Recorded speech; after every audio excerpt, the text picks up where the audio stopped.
Salut à toutes et à tous la Ranger Family, c'est Mousco, j'espère que vous allez tous bien. Aujourd'hui, on se retrouve pour un tout nouvel épisode du Morphine What If. Dans le dernier épisode, nous avons fêté les 20 ans de Power Rangers SPD. Et dans cette vidéo, nous fêterons avec un an de retard les 20 ans de Power Rangers Dino Tonnerre. Attachez vos ceintures, on plonge dans Légende Jurassique.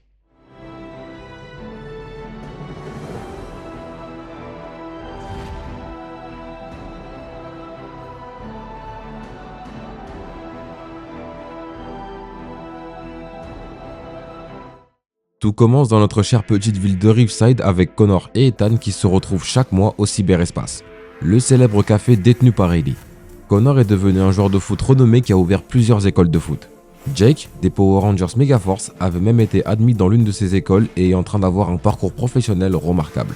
Quant à Ethan, il a pu faire ses stages et même travailler chez Cranston Technologies grâce à un petit coup de pouce du Dr Oliver, juste avant d'avoir sa propre entreprise développant des logiciels informatiques très avancés. Kira, elle, est en pleine tournée mondiale et Trent est devenu professeur d'art et enseigne au Japon. Connor se souvient du moment où ils ont découvert la base de données des Rangers légendaires et où ils ont appris qu'ils étaient les héritiers de nombreuses générations de Rangers. Aujourd'hui, de nombreux Rangers les ont succédés. Toutes ces aventures sont quand même de très beaux souvenirs.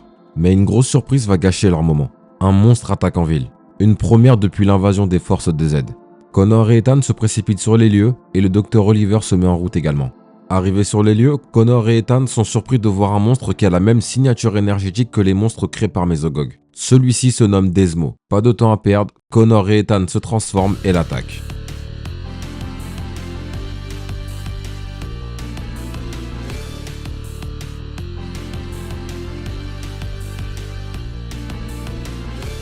Connor et Ethan s'en sortent très bien.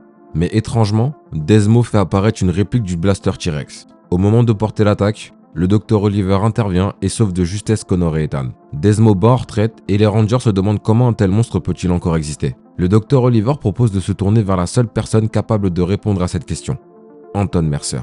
Arrivé chez lui, Anton fut stupéfait de voir Desmo à la télé. Il leur expliqua que ce monstre était le résultat de nombreuses expériences ratées issues d'un projet nommé Trinoid. Desmo était en réalité le 24e essai, d'où le numéro 24 inscrit sur lui. Ce projet avait été conçu comme un plan de secours. Si Mesogog venait à tomber, Trinoid devait prendre le relais. Le plus effrayant dans tout cela, c'est qu'une partie de l'ADN de Mesogog était présente en Desmo, ainsi que celui d'un caméléon capable de s'adapter à toute situation. C'est cette particularité qui lui permettait de copier les armes des Rangers. Mesogog avait vraiment tout prévu. Desmo possède également la capacité d'absorber une partie de l'énergie vitale des êtres vivants et de l'utiliser à sa guise. Il peut ainsi renforcer sa puissance, soigner ses blessures ou même alimenter d'autres expériences. Anton n'avait jamais parlé de ce projet, car il pensait que la capsule de cryogénisation contenant Desmo avait été détruite en même temps que la forteresse. Avec le temps, la capsule avait seulement cessé de fonctionner. Les Rangers tentent de contacter Kira et Trent, mais en vain. Aucune réponse. Pendant ce temps, Desmo passe à nouveau à l'attaque. Ethan suggère à Tommy d'utiliser son Master Morpher, mais celui-ci refuse, expliquant que bien qu'il soit efficace, il ne peut pas être utilisé sur une longue durée. En effet, ce Morpher renferme plusieurs pouvoirs, ce qui le rend parfois instable. Tommy préfère donc maximiser leur chance en utilisant le pouvoir qu'il maîtrise depuis plus longtemps. Arrivés sur les lieux de l'attaque, les Rangers affrontent Desmo, qui continue à voler l'énergie vitale des civils. Au cours du combat, il utilise une technique qui les paralyse temporairement. Une fois la paralysie dissipée, les Rangers reprennent l'affrontement. Mais Desmo a déjà absorbé une quantité considérable d'énergie. Il en profite alors pour dévoiler son plan qu'il appelle la Néo-Extinction. Son objectif est de se constituer une armée progressivement en drainant la moitié de l'énergie vitale des terriens tout en provoquant des cataclysmes sans précédent menant à une extinction massive. Desmo déclare que pour diriger une grande armée, il faut un général impitoyable. Alors que les Rangers s'attendent à voir apparaître Zeltrax, ils sont frappés de stupeur en découvrant Trent. Desmo leur explique qu'il a réussi à localiser la signature énergétique du Morpher de Trent jusqu'au Japon en utilisant les informations contenues sur le Dino Crystal blanc autrefois détenu par Mesogog. Une fois Trent retrouvé, Desmo a utilisé l'énergie qu'il avait accumulée pour corrompre à nouveau son Dino Crystal, le plongeant une fois de plus dans les ténèbres. Ethan tente de détendre l'atmosphère en lâchant une remarque sarcastique en demandant à Trent s'il n'en avait pas marre de se faire capturer. Mais Trent, désormais sous l'emprise du mal, ne perd pas de temps et passe immédiatement à l'attaque.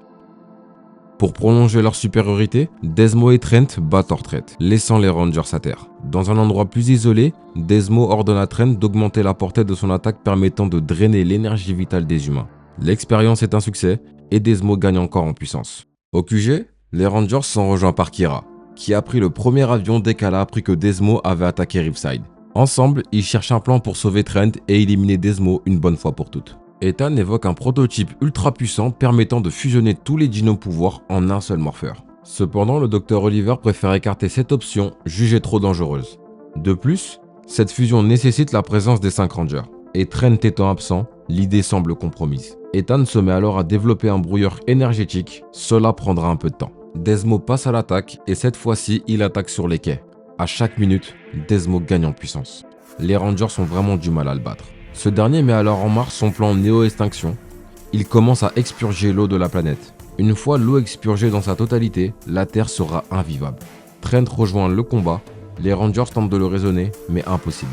Trent est corrompu à 100%. Malgré les nombreuses attaques qu'il subit, Connor demande à Trent de lutter comme il l'a fait par le passé. Soudainement, un miracle se produit. Une puissante vague d'énergie émane de Connor, comme si cette vague était chargée d'énergie positive. Trent retrouve alors ses esprits. Desmo, fou de rage, déclencha l'acte 2 de son plan en accélérant drastiquement l'évaporation de la Terre. Pendant ce temps, Ethan, qui était resté au QG, rejoint la bataille. Desmo ne leur laisse aucun répit, attaquant sans relâche. Pourtant, le plan d'Ethan se déroule parfaitement. Il parvient à placer discrètement le brouilleur sur Desmo sans que ce dernier ne s'en aperçoive. L'appareil fait immédiatement effet, drainant une énorme quantité d'énergie du monstre et stoppant net le processus d'évaporation. Affaibli, Desmo tente de prendre la fuite, mais manque de chance pour lui, les Rangers sont déjà à ses trousses. Ils doivent cependant se dépêcher de lui porter le coup de grâce, car le brouilleur ne fonctionne que temporairement, et Desmo pourra bientôt retrouver toute sa puissance. Tous réunis, les Rangers lancent un roll call épique. Desmo, qui a un sourire sarcastique aux lèvres, avoue que les explosions qui suivent chaque roll call ont de l'effet. Bref, que le combat commence.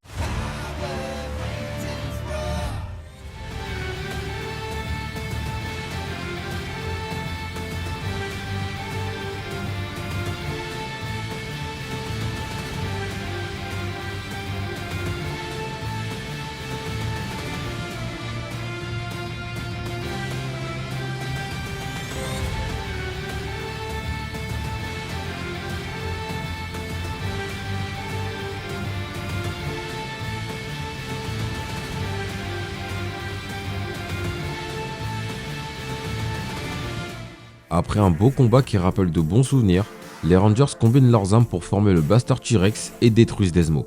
Mais bien évidemment, c'est trop beau pour être vrai. Desmo se régénère et devient plus grand. Même leur plus puissante formation Megazord n'en viendra pas à bout. Ethan propose l'option ultime. N'ayant pas d'autre choix, le Dr Oliver accepte. Les Rangers décident alors de fusionner tous leurs dino-pouvoirs et de les concentrer dans le morpheur de Connor. La puissance combinée de tous les Rangers et de leurs ordres donne naissance à une armure légendaire, l'armure Jurassique primale.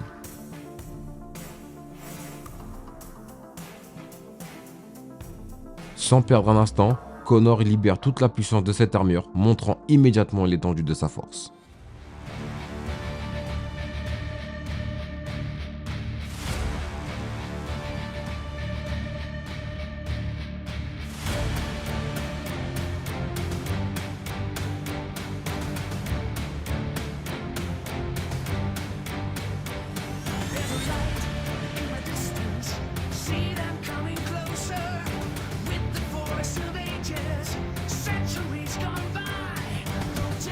Après avoir montré l'étendue de sa puissance, Connor finit par donner le coup de grâce à Desmo avec son attaque ultime Explosor Max. Il déploie une quantité d'énergie colossale que même la capacité de régénération de Desmo est inefficace. Victoire finale pour les Power Rangers Dino Tonnerre. Pour célébrer cet exploit, Kira organise un petit concert en ville avec tous ses amis. Le Dr Oliver s'adresse d'abord à Connor et lui demande comment est-ce qu'il a libéré la vague d'énergie qui a libéré Trent. Connor lui répond qu'il n'en a aucune idée. Le Dr Oliver s'adresse alors à Trent et lui demande ce qu'il a ressenti lorsque la vague d'énergie l'a traversé. Trent lui explique que tout était flou pendant un instant. Il se trouvait dans un endroit étrange et avait eu une conversation avec une entité mystérieuse en forme de sphère. Cette sphère lui a révélé qu'un puissant ranger avait déjà connu cette même corruption par le passé.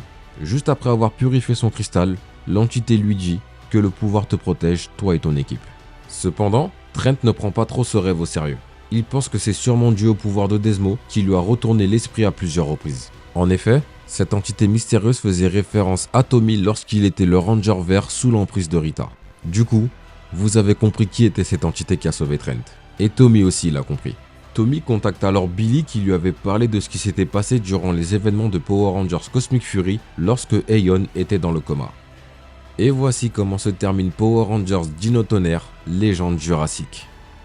En tout cas la famille, j'espère que cette vidéo vous aura plu. Si c'est le cas, n'hésitez surtout pas à lâcher le pouce du Ranger bleu, un commentaire et si ce n'est pas déjà fait, à vous abonner et activer la cloche pour ne pas manquer les prochaines vidéos. Et comme d'habitude, restez jusqu'à la fin, il y aura une petite annonce. Et jusqu'à la prochaine fois, que le pouvoir vous protège.